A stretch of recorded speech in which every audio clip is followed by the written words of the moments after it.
bentornati in un nuovo video. Oggi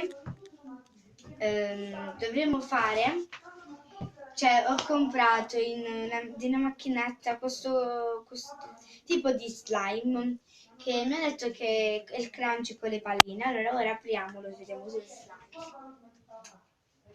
Vedete?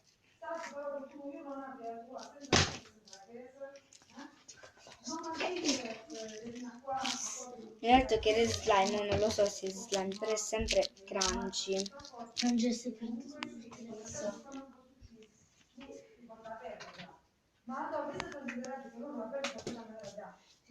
Vi avverto, non lo comprate, cioè compratelo, però non lo comprate, non vi fidate perché è pieno di plastica.